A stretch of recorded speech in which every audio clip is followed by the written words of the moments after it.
Tchau, Bela! Seu podcast sobre tendência, comportamento e inovação nos mercados de beleza e bem-estar.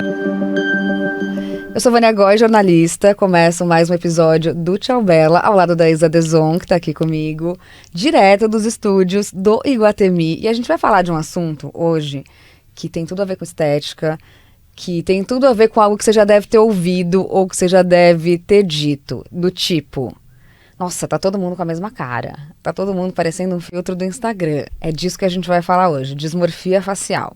Bom, todo mundo parece mesmo, né, que tá com a mesma cara, ou querendo ficar com a mesma cara, que por sinal é bastante caucasiana, eurocentrada, meio americana, enfim, a cara da moda a gente sabe qual que é, né? Um rosto anguloso, um olho grandão, um nariz fininho e muita boca, de preferência. E nesse episódio o que a gente quer trazer disso é que essa combinação de vida digital com vida real tá virando realidade. Então, aquilo que parecia só filtro, realidade aumentada, depois de alguns procedimentos estéticos, está aparecendo aí na rua em carne e osso. Essa conversa tem tudo a ver com tecnologia, porque um pouco dessa cara da moda tem a ver com o que a gente consegue experimentar no celular, ou com tanto que a gente fica se vendo no celular, e também com tanto que a indústria estética avança, criando procedimentos cada vez menos invasivos e temporários. Não é só uma sensação, gente. A pandemia, de fato, mudou a forma com a qual a gente se vê no espelho. Ou melhor, no Zoom, nos Stories, no TikTok, no WhatsApp. A gente passa tantas horas online olhando para nossa própria cara, que eu digo a gente que faz vídeo, faz foto, faz não sei o quê. Faz reunião. Que virou um problema sério para muita gente, né? Então, brincadeiras à parte, ganhou até nome. E chama dismorfia do Zoom. Acho que essa autocrítica exagerada com os nossos detalhes físicos fez com que as pessoas passassem a procurar ferramentas para atenuar o desconforto. Então, tem desde truque de maquiagem, o mais clássico, né, de todos, até comprar ring light. Teve um boom de todo mundo comprando sua luz para fazer reunião devidamente iluminada durante a pandemia. Ou procurando procedimento estético que está cada vez mais barato e menos invasivo. E aí a gente tem alguns dados, porque esse é um mercado em crescimento absoluto, muito mesmo antes da pandemia das caras. Então vamos lá, os últimos números globais que a gente tem da Sociedade Internacional de Cirurgia Plástica e Estética mostram que em 2020 houve um total de 14,4 milhões de procedimentos não cirúrgicos. E esse número deverá atingir o pico de 23 milhões de tratamentos injetáveis não cirúrgicos e 14,6 milhões de procedimentos corporais até 2025. Isso tem super fit com o Brasil, porque as brasileiras são famosas no mundo inteiro por serem adeptas a esses cuidados e, inclusive, adeptas a novidades. Tem muito menos resistência a provar o que a gente vê chegando como lançamento. E esse papo de dismorfia já é um assunto que nós debatemos desde 2018, quando o Snapchat, que já morreu, popularizou essa história da gente conseguir se ver com uma aparência diferente, né? Começou uma coisa meio engraçada, a gente colocando orelha de cachorro, bigode e tal. Mas a coisa tomou outra proporção e escalou para a vida real. Então, se antes pacientes chegavam nas clínicas com uma foto, sei lá, da Angelina Jolie como referência, passaram a mostrar as suas próprias imagens, supostamente melhoradas por esses filtros. A gente vive falando disso, vive falando que tem essa sensação, enfim, mas faltavam números brasileiros que nos ajudassem a quantificar essas informações. E aí a Allergan Aesthetics, que é uma das maiores do mundo quando o assunto são procedimentos estéticos, encomendou uma pesquisa aqui no Brasil super interessante para entender essa relação de bem-estar e autoimagem com as redes sociais e os filtros. Esse estudo foi realizado pela Offerwise e Let's Mind e foram entrevistadas 650 pessoas em 8 capitais brasileiras. 76% delas eram mulheres, com idades entre 18 e 50 anos. A gente sabe que esse ainda é o público que mais procura por tratamentos estéticos, mas olha só, 34% dos entrevistados totais já tinha feito algum procedimento estético. A maior parte deles disse que foi no rosto. E metade acredita que a aparência física é um jeito de mostrar sua personalidade e de mostrar como estão se sentindo, que a gente super concorda também. Pois é, e nós brasileiros, a gente tem uma relação tão profunda com a estética e ela é tão valorizada que 89% das pessoas que foram entrevistadas colocaram o cuidado com a aparência em terceiro lugar das suas práticas de bem-estar, só perdendo para alimentação e exercícios físicos, que deveriam ser pelo menos o básico e o mínimo. Sim. Ou seja, a gente liga demais para como as pessoas nos veem e como a gente se apresenta. Na vida real e na digital, né? A gente liga para como as pessoas nos veem. Total, porque 40% disseram que usam filtros com regularidade.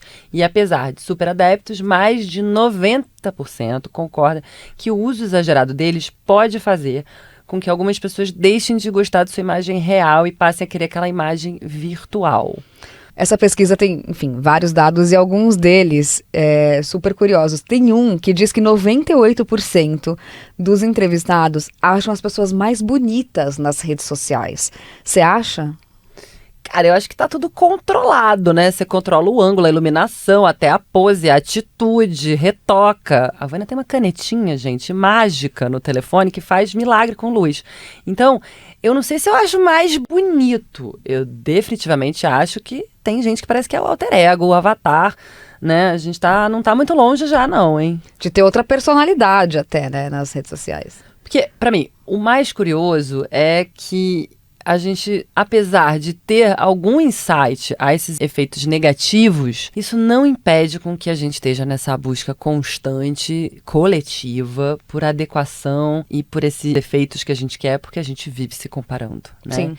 Então, olha só, 58% das pessoas concordam que o nível de cobrança estética é irreal por causa do exagero das redes. Ou seja, a gente está realmente num impasse. Curioso porque, apesar de ter consciência, isso não necessariamente faz com que a gente não se sinta mal ou pressionado em contato com isso, né? Eu concordo completamente. Acho que o motivo exatamente pelo qual nós nos encantamos em estarmos com a Allergan Aesthetics nesse episódio é por causa do lançamento da campanha Assuma a Sua Imagem, que está aí para incentivar que a gente fale abertamente sobre o assunto e os impactos que os filtros têm gerado, né? Não é só sobre ser contra os filtros, mas sim a favor de um diálogo saudável e necessário sobre tudo isso.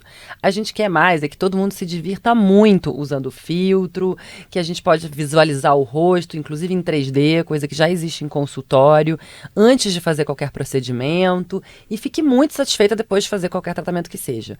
Porque a gente sabe que tudo isso tem um impacto na autoestima. Mas a gente acha que o mais importante é fazer isso com consciência, informação e dentro da sua realidade. Eu acho que uma das coisas mais legais também é pensar que as empresas podem fazer mais do que vender produto, né? Então, por exemplo, munir a gente de dado é super interessante para pensar em como planejar o futuro e impulsionar temas que geram discussão. Em junho desse ano, eu fui, a convite da Allergan Aesthetics, para Londres, junto com outros 5 especialistas do mundo, comentar uma outra pesquisa global que eles fizeram, que chama The Future of Aesthetics, ou o futuro da estética, que compilou dados de pesquisas do mundo inteiro, entrevistas com consumidores, entrevistas com vários especialistas para entender para onde esse mercado vai. Não por acaso a gente está falando de dismorfia, isso também era um dos dados que estavam ali. Mas me impressionou muito uma história contada por um médico americano dizendo que ele foi procurado por uma adolescente pedindo para ela tirar os poros do rosto dela. E ele falou, putz, não dá para remover, né, os seus poros. Fisiologicamente, eles têm uma função. Enfim, ele explicou que isso era impossível. Ela sacou o celular e mostrou uma imagem de uma influenciadora, falando, não, mas eu quero ficar assim. E aí, acho que ele teve que dar uma aula, não de fisiologia, mas de tratamento de imagem, para mostrar que provavelmente essa foto tinha sido retocada ou que ela estava maquiada de um jeito muito específico, que não condizia com a realidade, né? Falando assim de experiências que a gente ouviu e de médicos com quem a gente conversou ou assistiu falar como nesse evento que você foi, a doutora Lígia Colucci, que é dermatologista e membro da Sociedade Brasileira de Dermatologia, além de tudo afiliada da Academia Americana de Dermatologia, também participou desse relatório global e conversou com a gente sobre o assunto. Diz que o problema de provar filtros e levar referências assim é que, de um modo geral, os procedimentos não são capazes de fazer as mesmas mudanças. E muitas vezes incluem uma total transformação da arquitetura facial ou, por exemplo, um aumento dos olhos. Que é impossível, né? Daí é uma frustração, né? Não tem jeito.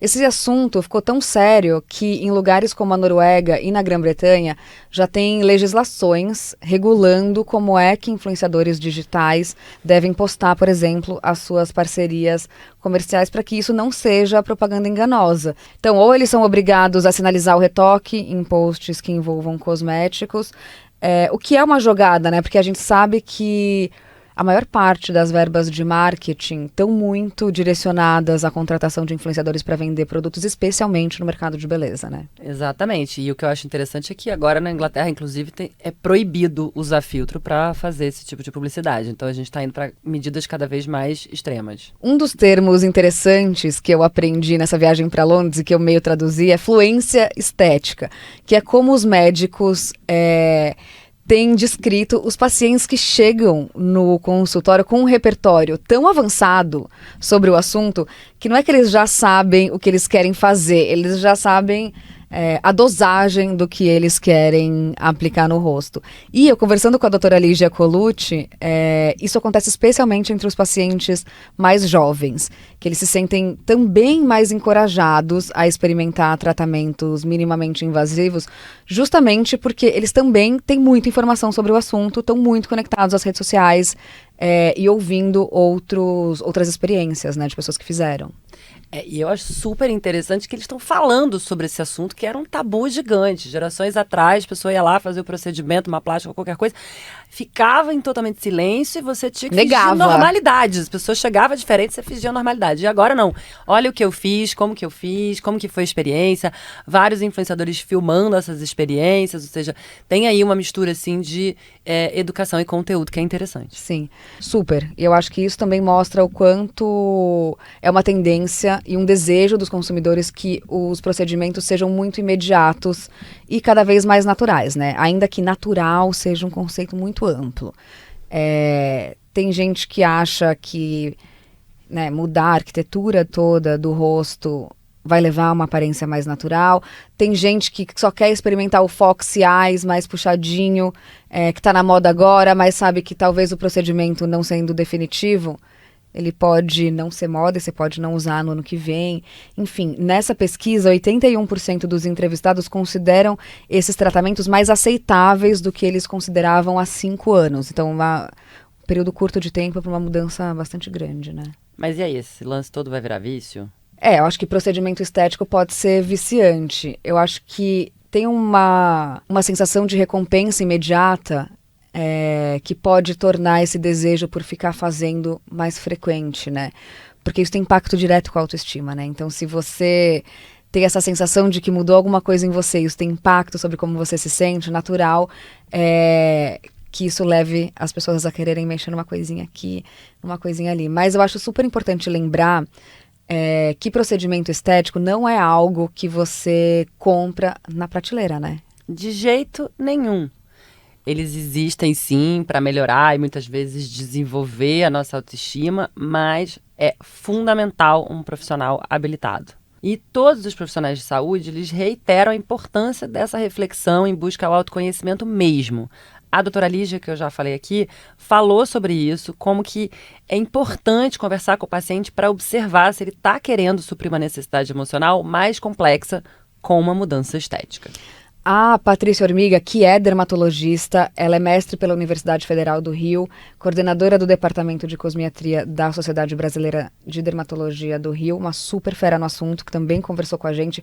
Ela insistiu muito nesse alinhamento entre médico e paciente, porque só conversando e só aumentando esse repertório com educação, a gente vai conseguir estabelecer quais são os limites que não devem ser ultrapassados e que também tem tudo a ver com personalidade, com objetivo final.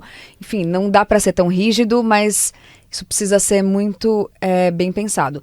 Segundo ela, é papel do profissional de saúde fazer a avaliação correta e orientar o paciente sobre o que pode ficar bom para ele ou para ela, entender a visão que a pessoa tem de si mesma para explicar o que é possível ser feito. Ou seja, não é uma regra para todo mundo, é na verdade uma construção de relação de confiança com o profissional que vai cuidar de você, né? Porque assim, é muito preocupante, né, esse paciente que quer chegar com a busca do impossível, com a imagem irreal, com algo que não, de repente, nem é recomendável para ele ou para ela, uma imagem que não lhe pertence. Por isso, a gente curtiu essa campanha Assuma Sua Imagem, porque as pessoas precisam, se quiserem fazer um procedimento estético, fazer isso de forma saudável, consciente, respeitando a natureza do seu próprio corpo. Autoconhecimento, né, Brasil? Até para fazer procedimento estético.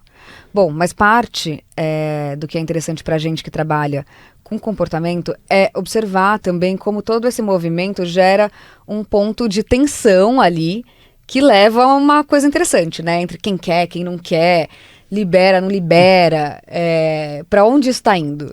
Pois é, a gente que mapeia o tempo inteiro campanhas de comunicação de marca, enfim, do mundo inteiro, a gente vê um monte de marca conectando nesse assunto e criando campanhas mais realistas, incentivando um olhar mais amplo para o que a gente considera beleza. A Ulta Beauty, por exemplo, é uma grande loja de produtos de beleza que criou uma campanha que fala sobre beleza nos seus próprios termos e das possibilidades de ser belo, ser bela, nesse esforço de fazer o conceito de beleza mais inclusivo. E é uma conversa que tem tudo a ver com diversidade e com representatividade e o que a gente fala quando a gente diz que é a multiplicação de padrões. A gente não está eliminando padrões, mas a gente está abrindo esse espectro de padrões. Sem dúvida, porque acho que as necessidades, os padrões de envelhecimento mesmo físicos e os desejos de cada pessoa, a identificação de gênero e de etnia, eles são únicos. Por isso que um filtro no Instagram, gente, não dá conta de funcional de estabelecer o que é bonito para todo mundo. O Conselho Consultivo de Estética Negra da Grã-Bretanha, por exemplo, fez uma pesquisa em 2020 mostrando que 62,5% dos profissionais de estética, que tem mais da metade dos pacientes não brancos, acredita que não tem representatividade suficiente nesse mercado. Então é muito difícil você chegar no médico falando como que você quer parecer, se o único jeito de parecer bem unifica, né, todo mundo com a mesma cara. Super, porque, afinal de contas, as expressões estéticas estão mudando o tempo todo e evoluindo o tempo todo. Então a gente vem aí com novas expressões do masculino, como os beauty boys japoneses ou os flower boys coreanos, que todos têm traços mais delicados e super curtem uma maquiagem, até as discussões de fluidez de gênero, que estão matando esse conceito do que é um traço feminino ou o que é um traço masculino. O que a gente sabe é que mais ou menos 1% dos adultos do mundo inteiro não se identificam como homem ou como mulher. Isso é uma pesquisa global que foi feita pela Ipsos. Atenção, 1% da população mundial são 78 milhões de pessoas. E aí a gente está falando que entre a geração Z de 20 e poucos anos, né, aí a turma de 95, esse número sobe para 4%. Então o foco cada vez menos será gênero e cada vez mais será expressão de personalidade. O mesmo acontece com o corpo, né? Apesar da gente falar dessa ascensão sobre um corpo livre, sobre questionar padrões e até acompanhar os movimentos de positividade corporal, nesse resgate à autoestima, combatendo um pouco o ideal de magreza ou de perfeição, a gente vê o que acontece, né? Um dos exemplos mais recentes para mim foi a bunda da J.Lo, gente. J.Lo, que com mais de 50 anos já tá totalmente fora do padrão de uma mulher de 50 anos nas fotos paparazzi. O bumbum dela é incrivelmente desenhado, tonificado, bronzeado para uma mulher da idade dela. E aí ela lançou a linha de produtos com um bumbum super retocado. Mas, gente, o bumbum dela já era lindo, natural, não precisa de tanto retoque, né? Não tem condição. E aí a gente vê isso, né, nos mercados ocidentais, incluindo o Brasil, que lidera o ranking de procedimentos corporais, ao lado do Oriente Médio. Essa combinação de curvas e cintura fina continua bombando, né? Então, com isso, a gente vê, sei lá, hashtags como Slim Thick, que fala de um corpo curvilíneo, que precisa ser magrinho, cinturinha, barriga chapada e tal, já tem quase 300 milhões de visualizações no TikTok, né? Não, tem outra trend no TikTok que chama body checking. Você já viu essa? Conta tudo. Em geral, as meninas publicam vídeos delas em frente ao espelho usando um moletom, uma roupa mais larga. Aí elas ajustam a roupa para mostrar o que tá por baixo dessa roupa larga, que, né, em geral, é um corpo magro. Outras hashtags curiosas são a jawline check, que é para você mostrar como seu rosto é anguloso, né, que tá na moda. Tem 327 milhões de visualizações. A small waist, que tem 700 milhões mais até agora. E a side profile, que para mim é a mais chocante, que tem mais de 1 bilhão. Que é sobre quão magrinha você é de lado. Isso que nós estamos em setembro de 2022. Vai saber qual vai ser esse número quando chegar o dia de vocês ouvirem esse episódio. Não, e tudo que a gente não precisa é desse revival dos anos 2000, né? Que em 2022 voltaram com tudo. Mas a gente não quer essa glamorização da magreza excessiva, dessa cara quase doente, que era muito valorizada quando a gente era adolescente, né? Não precisa mesmo, já passei por essa, inclusive não entendi porque que a calça baixa voltou. Mas a verdade é que precisamos nos perguntar por que damos tanta atenção para a aparência, né? Claro que a gente incentiva a aceitação, a gentileza com a gente mesmo e com o nosso corpo. Mas nem dá para se amar o dia todo. Gostar todo dia do que a gente vê no espelho é impossível.